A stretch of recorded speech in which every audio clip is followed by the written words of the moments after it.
Ce plateau a montré encore les progrès réalisés par les enfants d'école de handball grand, face à des équipes différentes de celles rencontrées auparavant. Notre seul regret est l'orientation des terrains qui ne permet pas aux enfants de démontrer l'étendue de ce qu'ils savent faire. Il est à noter que pour ce plateau, 3 garçons avaient été appelés en renfort en moins de 11 garçons et s'en sont très bien sortis.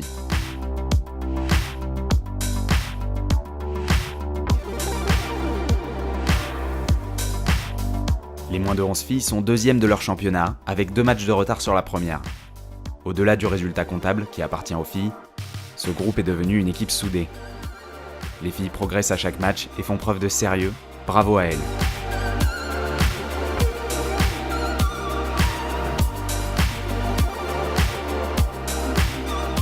Il est difficile de faire un bilan objectif sur cette période pour les moins de 11 garçons, tant les circonstances leur ont été défavorables. Ils ont en effet connu une lourde défaite à Mios, mais avec un effectif très réduit. Il ressort de ce match que la production des présents était très bonne. Ils se sont ensuite imposés d'1 but pour leur plus grande joie face à l'Aspom.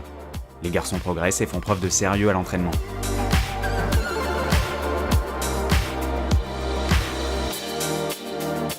Pour cette suite de championnat, difficile de faire des entraînements complets, car ne comptant plus le nombre de blessures de croissance ou de blessures domestiques. Pour prendre plus de plaisir sur les matchs, cela passe par des entraînements où l'on s'investit avec plus de sérieux et où l'on respecte les consignes.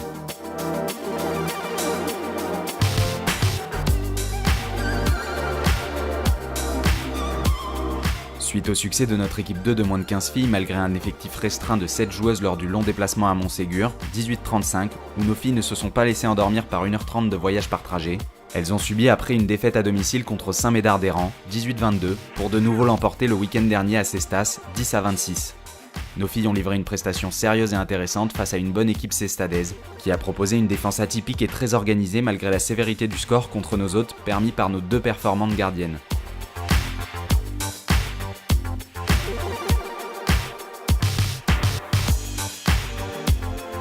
Notre équipe 1 de moins de 15 filles a tout d'abord disputé son premier match équilibré de la saison lors de leur déplacement au CAB, où les Légeoises se sont malheureusement inclinées d'1 but dans la dernière minute, 23-22, pour ensuite enchaîner 2 victoires, à l'aller 22-35, comme au retour 34-12, contre nos voisines andernosiennes.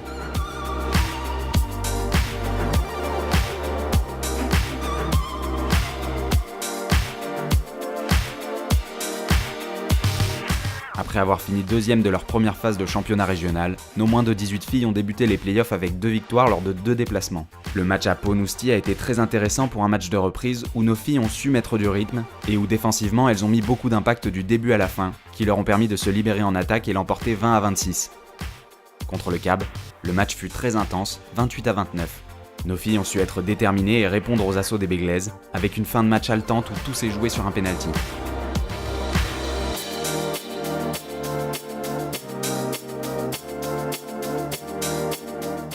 Après une victoire par un tout petit but d'écart lors du match à domicile contre Martignas 12-11, notre équipe Senior 3 a perdu la rencontre suivante en déplacement à Ison 26-21 malgré une bonne prestation de nos filles face à une équipe jeune et rapide.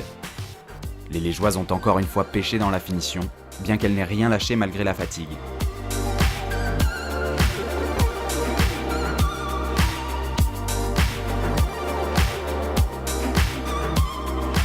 À la lutte pour le maintien, l'équipe 2 des seniors filles a tout d'abord empoché les 3 points de la victoire à Cestas, 23-25 lors d'un match crucial face à un concurrent direct, mais ont suivi malheureusement 2 défaites dans un premier temps en déplacement à Urugne, 33-26 où le score sévère contre nos filles nous a vu pourtant gêner notre autre qui n'affichait que des victoires à domicile, puis en recevant Saint-Loubès samedi dernier lors d'un match ponctué par une nouvelle défaite frustrante pour les locales, 29-33, qui ont pourtant tout donné mais n'ont reçu aucune récompense.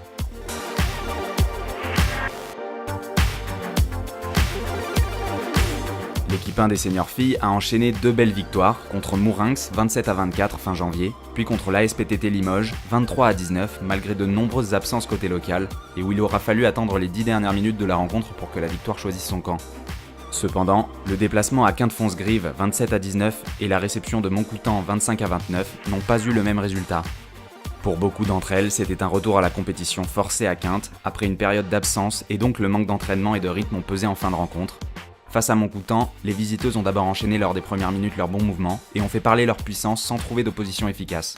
Les filles du Nord-Bassin, loin d'être résignées, se sont remobilisées par la suite, grâce à une défense plus agressive, mais l'énergie dépensée leur a souvent enlevé la lucidité nécessaire dans le dernier geste de leurs attaques, pour finalement s'incliner au terme d'une rencontre où elles ont donné le maximum et ont joué crânement leur chance.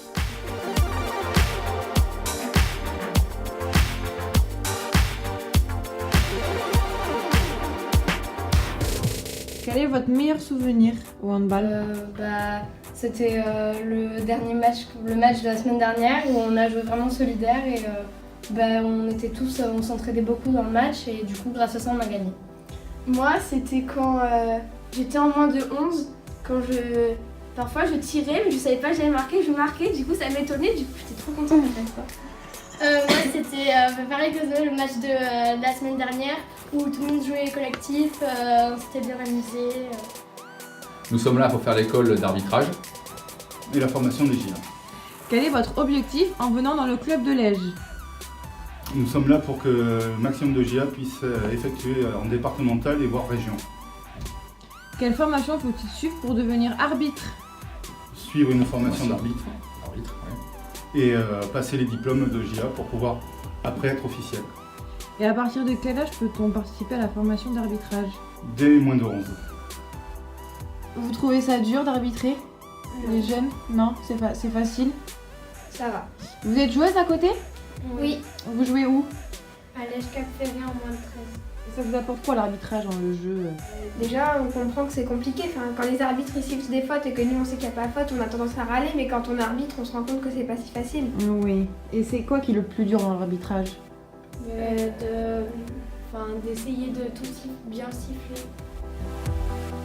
Depuis combien d'années êtes-vous au club de Lège? Je suis au club depuis environ 35 ans. Et quel est votre rôle? Mon rôle, c'est de la buvette, tout ce qui est intendance pour tout ce qui est tournoi, fête de la presqu'île. Quels sont les inconvénients et les avantages? Oh, des inconvénients, il n'y en a pas beaucoup. Le seul peut-être, c'est qu'il faut être disponible presque tout le temps. Et puis l'avantage, c'est le contact des gens.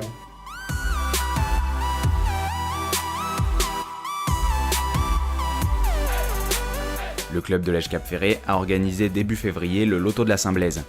Merci aux participants et aux partenaires.